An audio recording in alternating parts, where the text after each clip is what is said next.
Hello, everyone. Welcome to the ILN show, a free space to discuss different developments in Muslim majority countries and beyond in the hope of promoting a Muslim case for freedom. This is our second episode, and we're going to be discussing different views on Hagia Sophia, Istanbul's magnificent building, which spent almost a millennium as a church, almost 500 years as a mosque, and the last 86 years as a museum. On Friday, July 24th, it held prayers for the very first time and is now back to being a mosque. As everybody knows, this conversion resulted in different reactions across the world, and we are happy to discuss this with Mr. Mustafa Akyol, who is the Islam and Liberty Network Global Fellow, a senior fellow at the CATO Institute, an opinion writer for the New York Times Opinion, and the author of the Islamic Jesus and Islam Without Extremes. Mr. Akyol, we're very happy to have you with us. Thank you so much, Tasneem. Very happy to have with you and with our viewers. Thanks for the opportunity. Thank you. I forgot to introduce myself. My name is Tasneem Idris, and I'm the editorial associate of Islam and Liberty Network. So the debate about Hagia Sophia might have gone down a little, but this might be the right time to, have a deep discussion about what happened, especially after listening, to all the views about it. What was your initial reaction when you heard about the decision? I should first say that this is not just about Hagia Sophia. It opens up broader discussions about Islam, Christianity, history, imperialism, conquest, equality, and all those ideas that we are struggling in the Muslim world. We're talking about in the Muslim world. So that's significant because of that. And plus, Hagia Sophia is not any building. It is the most significant church in the history of Eastern Christianity,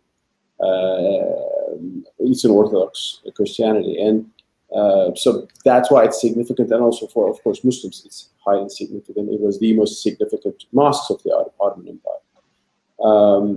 And I've been writing about this for 20 years because it's not something new. So I knew the history. And I knew that Turkey would come to this point at some stage because we were heading towards a post-Kemalist Turkey, as I could tell in the early 2000s. And I saw this as a good thing. I supported it.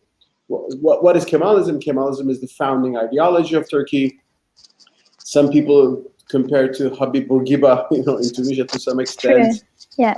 These kind of more secular, top-down autocratic rulers who wanted to modernize their societies, but not in a liberal way, but in an autocratic way. And Mustafa Kemal Atatürk, Turkey's founder, he did some great things that I'm respectful as a Turkish citizen. I mean, he won the War of Liberation. He brought some good reforms for women and so on.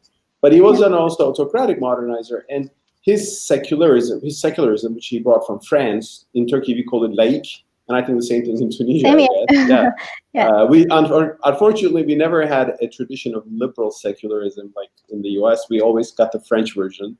We even made it more, authoritarian in the Turkish case. Exactly. And so he closed down religious institutions, Islamic madrasas, Sufi orders. These are things I've been always critical about. And ultimately, it went to ban the hijab, for many decades. And I'm a very strong critic of the ban on hijab in Turkey, in France, elsewhere. It's an intrusion to religious freedom. So I knew that a post-Kemalist Turkey was coming, and I was supporting that. But I hope that a post-Kemalist Turkey would be a place where Islam and liberal democracy come together and we have a synthesis. And in the early years, Erdogan's party, the AKP, the Justice and Development Party, was promising that and walking towards that goal. And it was symbolized by the European Union and so on and so forth. So I knew Hagia Sophia would come at some point. And I've written articles in the Turkish language and English language in 2006, 2010, 2014, saying that one day if we change the status of Hagia Sophia, it will be an important thing. And let's imagine whether we can open it for both Muslims and Christians. Because the suffering of Christians in Turkey is also a sad story. I mean, in the past century, Turkey has wiped out much of its Christian population, first the Armenians and Greeks, because of nationalism, not because of Islam. And many Christian places, foundations have been confiscated.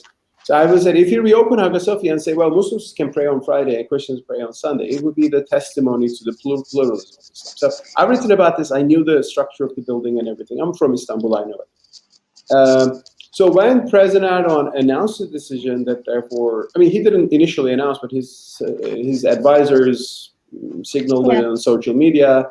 And we were, and the court decision came. And I said, well, I respect the fact that Muslims will pray in it. As a Muslim myself, I would like to pray in it, when I go to Istanbul. I have no problem with that. But let's not forget the Christians. And the Armenian patriarch in Istanbul, he tweeted and he said, we are not against Muslims praying in the building, but at least then give us a space that, we can also pray there as well. So the reopening of Hagia Sophia as a mosque disregarded that. And of course, for many Muslims, this can be a weird idea, like to share a building. But we have examples of that. In Damascus, the great Umayyad mosque, which unfortunately has been harmed in the disastrous violence in Syria, was shared by Muslims and Christians for quite a while. It was a church, and Muslims then paid for it and bought it, so they didn't forcefully convert it. Yeah, we're actually coming to that, when it comes to this idea of sharing, because in one of your old articles, you said that you're not a great fan of converting places of worships into museums. And you, as you said, you called for reopening Hagia Sophia long ago for both Christians and Muslims. And this is exactly what Muslims in Cordoba called for.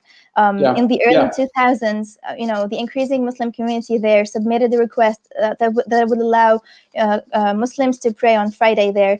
But it was refused by the Spanish authorities and the Vatican as well, barely causing a ripple in international media. So, let alone the outrage, that Erdogan's decision triggered. So, regardless of whether we agree with this decision or not, doesn't this show the double standards of Western critics? It does, but I should say, I've always referred to the Mosque of Cordoba when I've written in Hagia Sophia. In all my articles, I said, of course, this is not just a problem for us. I mean, there is the example of Mosque of Cordoba, which is being converted, and it still is a cathedral. And I said, if we reopen Hagia Sophia as a shared space, it will be an example. So we can say we should do the same thing in Spain. So we would be adding something positive to world history. I certainly am offended, that no prayer is allowed in the Great Mosque of Cordoba. The only thing, and I'm critical there. I should just say that the Catholic Church wanted to take over the building, but the Spanish authorities didn't allow that. There was a discussion about that, but I totally think they should allow symbolically, at least, Muslim prayer there. The only difference is when in the Great Mosque Cathedral of Cordoba, you go in there and you see all the Islamic heritage there. The calligraphy is there, the mihrab is there. I've been there, you might have been there. When we convert a church, we have a problem with images. So we have to cover them. And so it actually hides the Christian building. And this has happened in other small churches in Turkey in the past 10 years. People are not aware of it. There is something called the legal Hagia Sophia in Trabzon. Turkey converted back. It was a museum because in the Republican era, these contested places have been made a museum, like the Kora Church in Istanbul. So the more Ottoman-minded new government, reconverted them. And again, it's fine. You can say no if no Christian worships there. It's a Muslim majority country, so Muslims can pray there. It's fine. But when we convert, we have a problem with images. Unlike that, the fact that Christians have necessarily a problem with calligraphy. So the Christian images were covered with curtains. It happened already. In Hagia Sophia, I know it would happen. It happened. So I'm saying that this is not the biggest problem in the world. It's not a violent conversion and so on and so forth. But I look at Christians. I look at Christians in Turkey. I look at Christians in Greece. I look at Christians in Eastern Christians. They are offended. And do we need to do that? I mean, is this our value to do that? What do we gain by doing that? Which takes us back to questions about conquest, questions about the legitimacy of military expansion in the first place in Islam, which is, I think, the dividing line between the different Muslim opinions on these issues. Speaking of the reaction of Christians, the decision was met by a lot of sadness and anger around the Christian world. Pope Francis himself said that he was pained by the move. Yeah. However, I don't know if you're aware of that, but there were some exceptions. Yes, Like I've told them on. Yeah. Father Manuel Musallam, who is a Palestinian Catholic priest and a member of the Christian Islamic community for the support of Jerusalem and the holy sites, he said in a video broadcast on his Facebook that President Erdogan, and I quote, raised the fate of and dignity of Hagia Sophia from a museum that was trampled by the feet of nations to a mosque which the name of God is glorified in. He literally said so. What do you think about this, and why isn't this the reaction of all Christians? I respect his views, and if all Christians thought like that, then I would say nothing. I would say that's wonderful. And I mean, there's some politics about these views, honestly. I mean, if you are generally sympathizing with the politics of Turkey these days and so on and so forth, maybe you might be drawn into this. I don't want to. But besides politics, there is a respectful view, and I understand to say that. Well, when it was a museum, everybody was walking in without any religious respect. Now it's a place of worship. We are glad that the name of God is honored. From a religious point of view. Actually, from an Islamic point of view, therefore, you could say, if it was converted into a church from a museum, that would be great too. Absolutely, yeah. Because it would be a place of worship, and places of worship are, I mean, in my articles about Hagia Sophia 10 years ago or something, I would say, converting it to any shrine is actually a good thing. Yes. Because it's a place of worship. But converting it to both traditions would be the best thing. So that has been my route. On the other hand, because converting it into a mosque forces the covering of Christian images, there is inevitably a insult or scar that many Christians may have, and they did. Ultimately, Christian views are diverse, Muslims views are diverse, and I respect his views. And I would be happy if a lot of Christians actually thought like that. But I know also a lot of Eastern Christians who didn't think like that. It's still not late. I mean, Hagia Sophia is now a mosque, but in the future, if Turkey is in a different mood and psychology, there can be an exception on Sundays, and the upper gallery, which you have a beautiful icon, image, let's say. It's not icon, it's a mosaic of Christ and Mary. You can say for 2 hours it's allocated for Christians, and you can, from website people can sign in and do it, and that would be the most amazing thing. But that's not Turkey's mood, and Turkey's mood is assertive religious nationalism. And as I'm a Muslim, I'm Ottoman, but I don't see any value in using these identities in a way that will be against somebody. And Hagia Sophia symbolizes that sort of conquest. The word conquest has been used so much in Turkey, if you follow, the conquest of Istanbul. And I think that's not the right message we need. So speaking of conquest and history, a third opinion emerged, which gathers some Muslims and Christians as well. They both think that it was fate and history that this great church moved with its people to Islam. So it's just like, what happens in Spain and other parts of the world where mosques got converted into churches. So it's just how things are, and we should just, adjust to it and accept that and let history, do its thing, and then that's it. We don't have to impose anything on this, because this is pluralism itself. So is this your definition of pluralism, to let history do its thing? Here is my view. It is a fact that Islam spread with military conquests. The rule of Islam spread with military conquests. I mean, in some places it went with merchants and traders like Southeast Asia, and that's, I think, important. In Africa, in some places too. But after Prophet Muhammad, peace be upon him, the Rashidun Caliphate, and then Umayyads and other Muslim rulers, and ultimately the Ottomans, conquered places, and from Spain to India. And they brought the rule of Islam, which was at that time very normal. I mean, Christians had empires. I mean, the Byzantine Empire, the Holy Roman Empire. I mean, the Christians fought Muslims, Reconquista and everything. They went all the way to Spain. I mean, Latin America, the conquest of Latin America, which was a bloody affair. So, so it was a world like that. And Muslims for that time did something quite magnanimous, which is to allow Christians and Jews and later Hindus and Buddhists to remain in their religious traditions. They didn't force them to become Muslims. Forced conversion is a very rare thing in Islamic history because the Quran says La ikraha fi din, no compulsion in religion, and became a basis of Islamic law.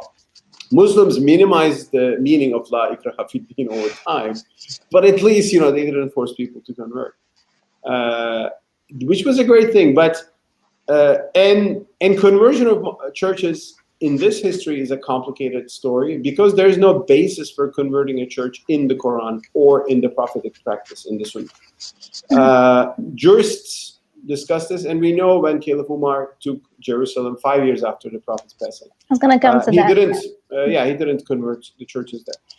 Then later jurists said, well, if you violently conquer a place, it's your right of the sword.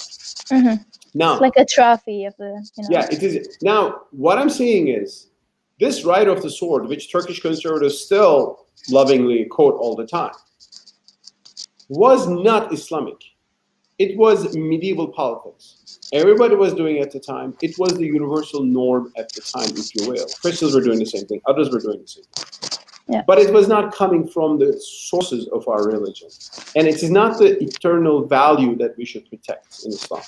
That's why we should see it, well, it was medieval era, the conquest era, it happened. I'm glad that, Istanbul is my city and, I was born there as a Muslim. I'm not saying it should not. It should. But today, there is no value in evoking medieval politics as a value of Islam. Every year, Turkey's conservatives celebrate the conquest of Istanbul, May 27, if I'm not wrong. I've said many times, like, why don't we celebrate the constitution of the Ottoman Empire or something? Why are we celebrating conquest, which is coming and taking by force? And, conquests are not nice things. It was good for you, but for the conquered people, a lot of people were killed and slaughtered and enslaved and so on and so forth. So there's a bad memory there. But I think today, in the modern world today, many Muslims feeling disempowered by Western colonialism and Western hegemony and other hegemonies, they probably need to glorify that ancient past. But I'm saying this is just a vicious cycle. The more we speak of conquest, the more we will trigger anti-Islamic feelings and reactions out there in the world. Let's just uphold principles that we need everywhere. That is not conquest, but pluralism, coexistence, tolerance, respect, and so on. Absolutely. So I wanted to go back to the issue of converting, mosques into museums in different parts of the world. In Palestine, for example, many mosques and churches were forcefully changed into museums, Jewish synagogues, wedding halls, nightclubs, and even cattle sheds and animal pens. In the city of Safed alone, the Yonsi Suk Mosque was converted into a museum and the Shara Mosque into a synagogue. In India, and you spoke about it, the Ayodhya Mosque has recently been converted into a Hindu temple by Hindu supremacists and inaugurated by Modi himself. Why didn't this make any international headlines like the debate over Hagia Sophia? Doesn't this reassure, the ever-existing double standards when it comes to anything related to Islam and Muslims? I really think that some people are against converting Hagia Sophia into a mosque. They prefer it to be a shared place of worship between, Christians and Muslims, but they're really irritated by the fact that every time there is something related to Islam and Muslims, it makes international headlines. Well, other horrible stories are taking place and, we don't hear about them. Thank you. That's a very valid point of view. And I should say, whenever I wrote about Hagia Sophia, I pointed to mosques who were converted or desecrated in Israel. I tweeted about it recently. And also in the Balkans, people forget that Ottoman mosques in the Balkans at the hands of Serbian, Greek, or Bulgarian nationalists have been converted. Some of them have been destroyed as late as in the 1990s. During the 1990s, Serbian fascists launched a genocide campaign against Bosniaks, the Muslims of Bosnia and Herzegovina, and parts of Serbia, and their mosques have been destroyed and so on and so forth. So there is an ugly reality against Islam, which has gone for long. and we have all the right to point that out. And the Iota, in Iota, which is a town in India, the Babri Mosque have been violently attacked by Hindu nationalists in the early 90s, and recently opened up as a Hindu temple by the Prime Minister of India, Modi, who's another populist, bumping up religious nationalism. Now, two things on this. Is there a double standard? There are always double standards when you look into the world about Islam in the West, which we should always criticize and point out. But I think there is also a difference, because Hagia Sophia is incredibly important. It's not just any places. There are many churches in Turkey that also was converted into a mosque, and recently from museum back into a mosque under AKP era. It was not international news. I mean, you didn't hear about the little Hagia Sophia in Trabzon. I mean, if you follow Greek news or something like that, you would see those. So I think the reason why Hagia Sophia attracted so much attention is because it is such a it's the most important Christian building in the whole Eastern world. So, I mean, it's not a minor issue. It's a bigger issue. And Christians, the patriarch spoke, the Pope spoke, and everybody important. There's smaller. I mean, so there's just a mere size and importance of the place, I think, here. Second, by looking at all these desecrations of mosques, what do we Muslims decide to do? Right? What's the lesson we are inferring? For some Muslims, the lesson is, which I've heard a lot. I mean, some people reacted or criticized my article saying that they did it to us, so of course we will do it to them. Yeah. And my response is, well, they did it to us, and we thought it was wrong. So let's not repeat the pattern, right? Let's not do something that may trigger more, actually, maybe hostility to Islam, which is very interesting, which is a logic, which is an argument defended by none other than President Erdogan 2 years ago. People don't know Turkish politics that well, but the reopening of Hagia Sophia was a constant theme in Turkey by those conservatives, different groups. 2 years ago, President Erdogan was on a TV show. He was asked about this. At the time, he was opposed to the idea. And he said, the people who want to reopen Hagia Sophia don't know the world.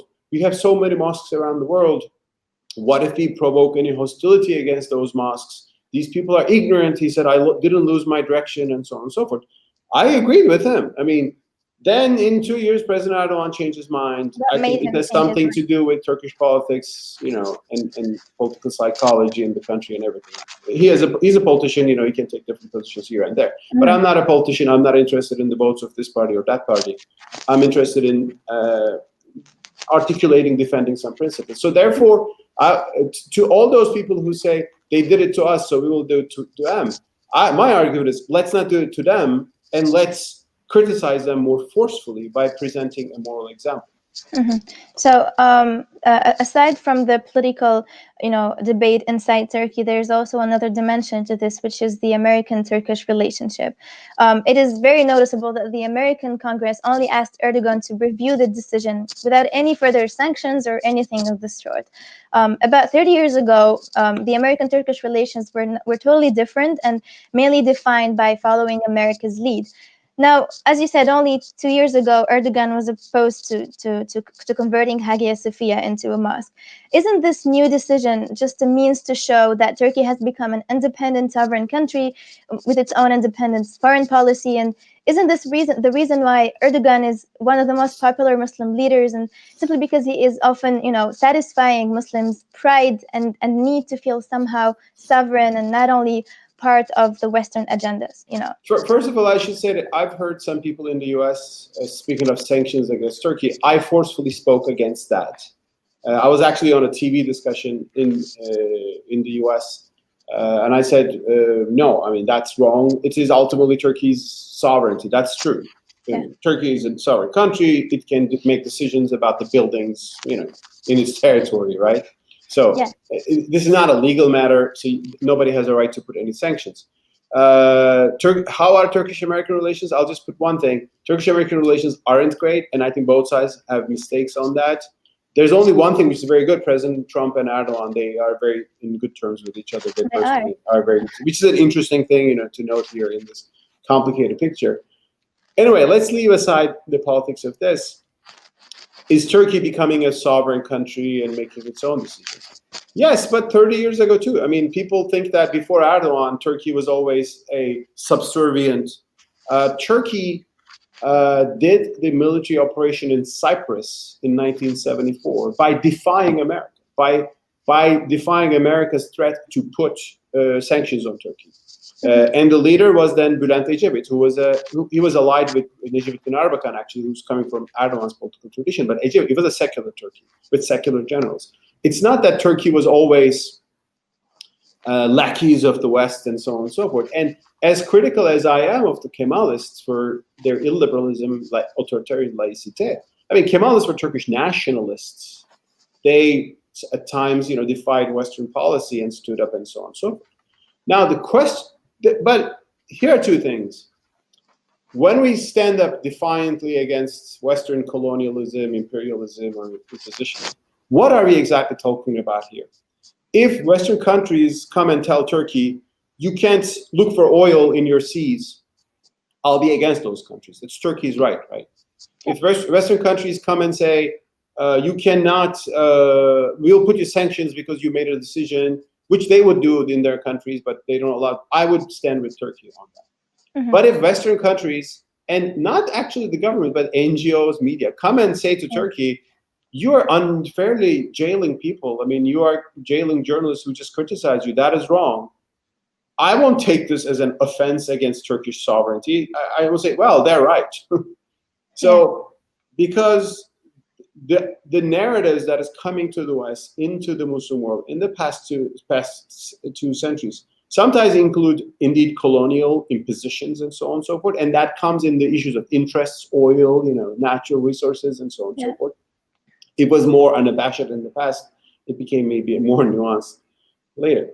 That is, but also we would be making a mistake if we think that anything that comes from the West, and that might include NGOs, that might include media, that might include human rights organizations, is an imperialist imposition. So some critics called what happened an act of cultural cleansing. But isn't it more accurate to call converting mosques into a museum an act of cultural cleansing? History tells us that it's the tradition of communist regimes to do that, since religion is not that important for them. When in fact religion represents a significant cultural aspect in both Christians and Muslim nations. I'm just going back to what happened. Yeah.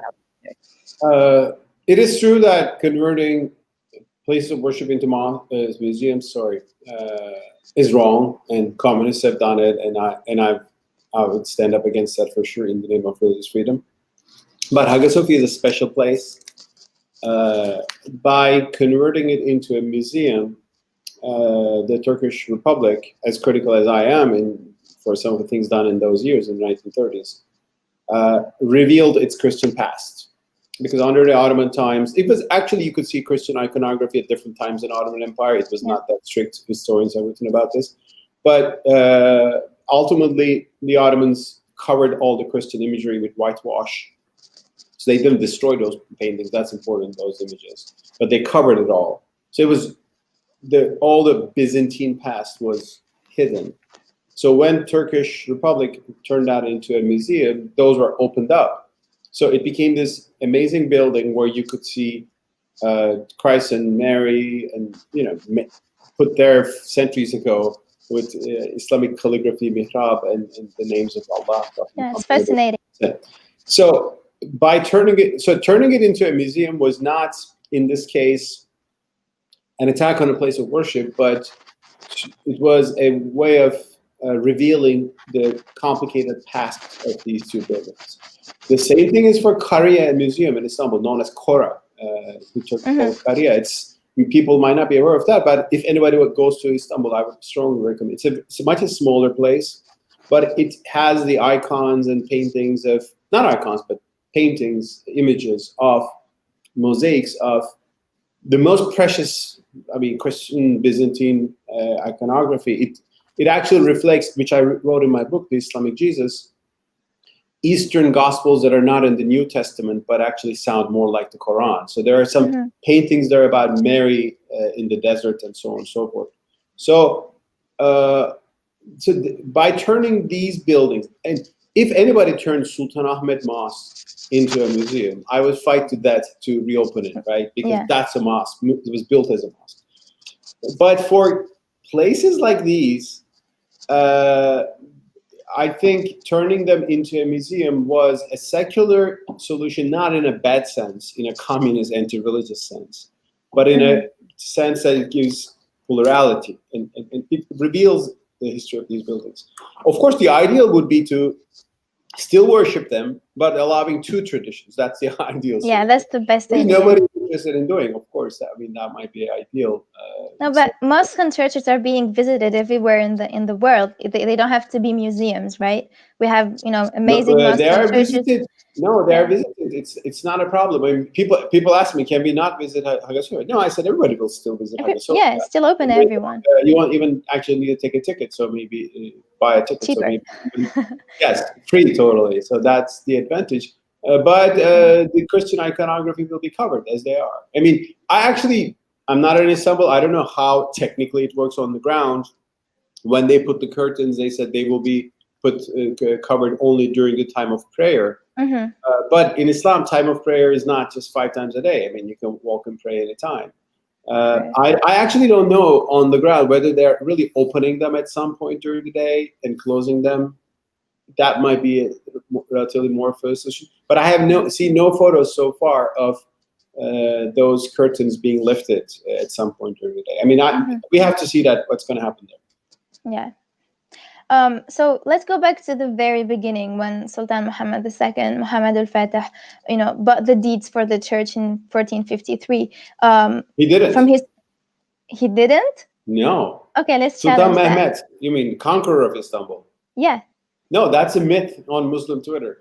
Okay, so this is what I'm just trying to tell you what people are saying on Twitter, on Facebook, and on social media, and on TV as well. So they're saying that Sultan Muhammad II bought the deeds of the church on his personal funds after having successfully conquered Constantinople, and then he didn't start praying in it when it was still a church, like Caliph Omar refused to do so because it was still a church.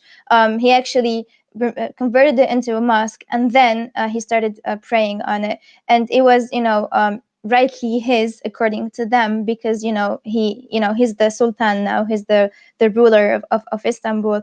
But if we compare him to Caliph Omar, he signed a pact of peace with the people of Jerusalem. So the comparison does not stand according to them, because a lot of people are mentioning Caliph Omar in this sense. So isn't this justification enough for the conversion of Hagia Sophia into a mosque at that time?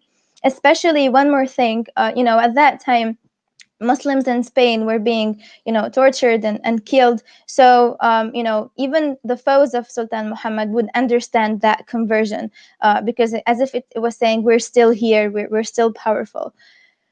Thank you for bringing that up. I've seen this legend, myth that Sultan Fatih Mehmet paid for Hagia Sophia only from non-Turkish Muslims in the past month, let's say several weeks. It is not mentioned in any historical source that he paid for it. I've seen documents. I'm not sure about the accuracy of them. But this is based on a document that is being shared on Twitter. I saw it. It is in Turkish, so I can read what it is. Yeah. It is a title document, so it means that it belongs to Fatih Sultan Mehmet or his foundation. I mean, his waqf. It doesn't show he paid for it. I mean, there's no document showing that he paid for the building. Muslims paid for churches, indeed, as in Damascus, we mentioned. I mean, so there were, because they didn't have the legal right to, convert it, so they paid for it. In the Damascus case, the great Umayyad mosque in Damascus, they paid for it. I think some Muslims are projecting that onto the Istanbul history. In Turkey, nobody's saying Sultan Mehmet paid for it. They're saying Sultan Mehmet took it as the right of the sword. Yeah. Kılıç hakkı in Turkish. So because the idea was at the time, if you can come to a place and say, surrender. If they surrendered to you, you would make a treaty with them, and you would allow them to remain, and their churches would remain, as in the Caliph Umar's case. But if you take the place violently by force, you had the right to first convert their churches, or whatever their temple is. You could enslave their women and children. You would have 3 days of plunder. And the Ottomans did 3 days of plunder in Constantinople. The soldiers came into the city, and there are some bad episodes, described there in Christian history books. Yeah. So it was taken by force. Nobody in Turkey says, and it's not written in any source, that Sultan Mehmed paid for it. At that time, that was considered as legitimate.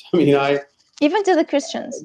I think even until, I don't know, Second World War, we didn't have today's notions of just war exactly in the same sense. Yeah. Christians were worse, because they had no Sharia. So Christians could do anything they wanted. Crusaders were much more brutal. They had no limits, whereas Muslims were limited by the Sharia, which was a great thing. It allowed some rule of law. But in my article in the New York Times, I asked this question. Yes, in Jerusalem, Christians surrendered, but surrendered after months of bloody siege, by the way.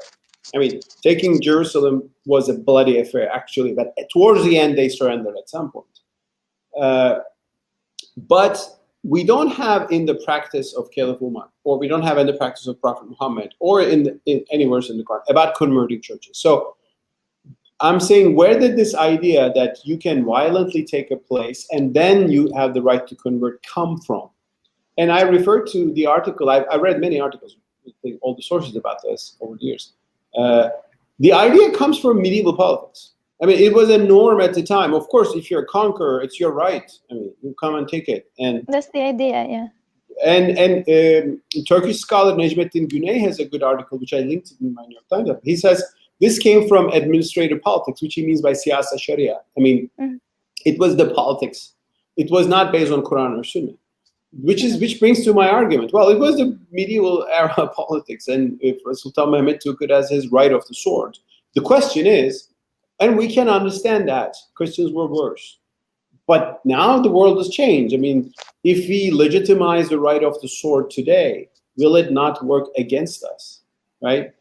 What if Israel does something to Aqsa, saying this is our right of the sword? Will we think it's fair? We won't think it's fair. Yeah.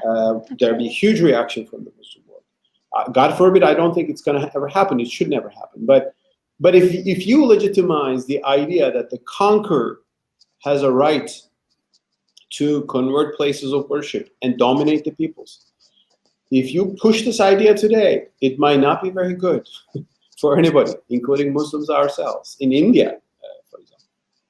Yeah. I totally agree. So that's been really enjoyable. I just wanted to ask you if you have anything to add about this before we close, because the debate is still going on, and whenever something's gonna happen like this, a church turned into a mosque, or vice versa, Hagia Sophia will be on top of the headlines. I would say, Hagia Sophia is a complicated issue. It's not, and I'm not saying this is a huge disaster. It was not converted directly from a church into a mosque, and it's not a violent event, it's a court decision. So it is much less benign compared to what happened in India with the Babri Mosque. On the other hand, this incident is very important for the Christian world. We've seen that a lot. And it's about what values we project as Muslims to the world. Turkey's top cleric, Dr. Ali Erbash, who's the head of the Diyanet, he gave the first sermon with the sword. Everybody noticed that. And he said this is Ottoman tradition. And of course I know it's Ottoman tradition, but is that the tradition that we need to project today? Some Muslims might be thinking, of course, because we have so many enemies around the world and the West has been so colonial against us, that is exactly what we need. We need the sword, we need power, we need powerful leaders who will defy the world, and so on and so forth. Whereas I think that's not going to help anything. That is going to only provoke more anti-Islamic sentiment, as Erdogan himself said 2 years ago. That will make it difficult to defend us when we're weak. So we Muslims should look this as principles. If we defend the right of power, if we defend the powerful, it might be good for us when we are powerful, but it might not be good for us when we're not powerful, which is the case in different parts of the world for Muslims today.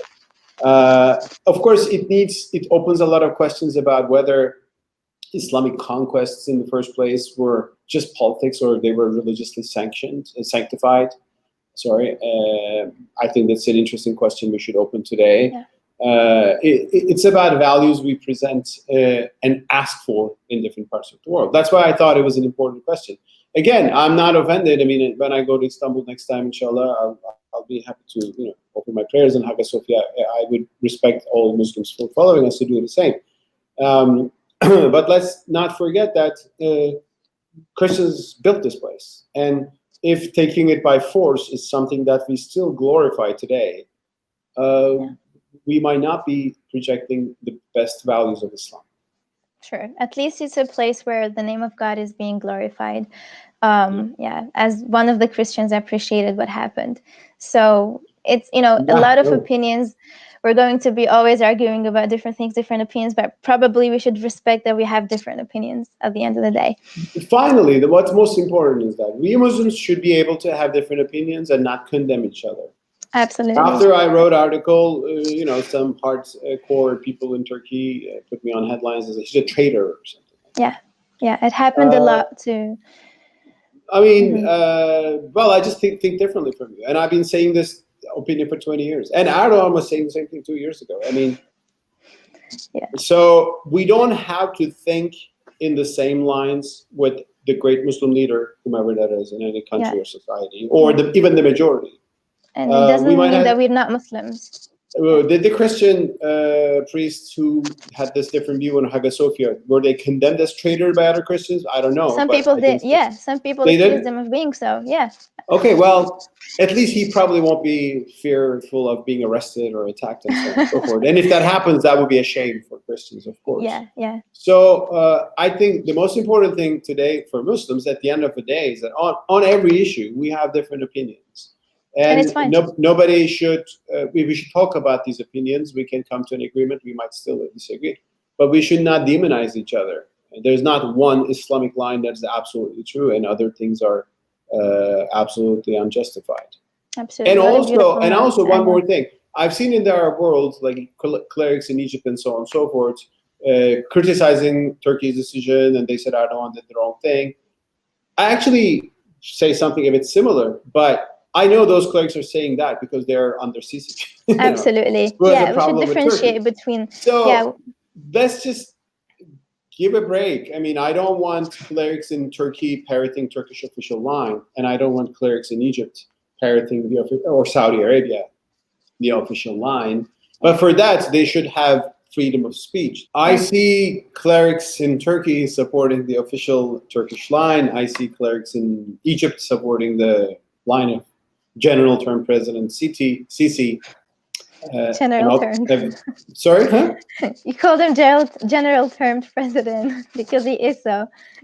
Okay, Field Marshal, Sisi, who's a bloody autocrat, or the clerics in Saudi Arabia parroting the line of the Crown Prince, Mohammed bin Salman, and this is actually a sign of the problem we have in Muslim majority societies today, that political leaders, autocratic political leaders are quite dominant on society, including religious narratives. And you can have this sort of fatwa or that sort of fatwa depending on whomever is in power. Well, if we lost something from the medieval era, from classical era, it was the independence of scholars. Yeah, we have in our history, my friend and colleague Ahmed Kuru wrote a great book about this, Islam, Authoritarianism, and Underdevelopment. And he shows, especially early centuries of Islam, scholars were independent, financially independent, institutionally independent. The Sharia protected them, their foundations to be confiscated by the state, and so on and so forth. There were some exceptions, though. Sorry? There were some exceptions. There are exceptions. Some were actually tortured or flogged for not following the leaders. But we have a notion of scholars who could stand up. Yeah. There are heroic examples of that from all different branches of Islam. Today, one problem is that we Muslims cannot discuss our issues in a productive way very often because first there's fanaticism. Every different opinion is treason and should be condemned. So there's that problem. Second, there's the influence of politics. Political leaders, regimes push on their societies and their religious institutions and newspapers and everything here to put a certain censorship and everything. And everything.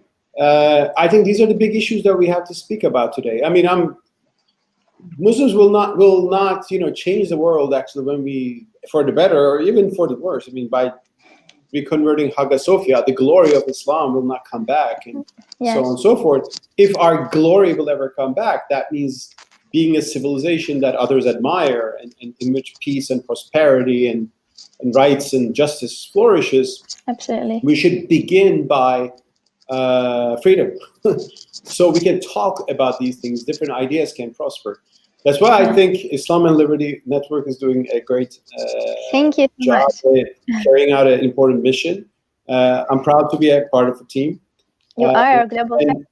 Thanks. And thank you, Tasneem, and all your colleagues for all your work and giving me this opportunity. It's been really a very enjoyable discussion, and we covered everything basically. Thank you so much for being here with us and for all the insights, and looking forward to having more and more interesting discussions in the future. Inshallah. Thank you. Thank you so much. Assalamu alaikum. Salams to everybody who's following us. Goodbye. Goodbye. Bye.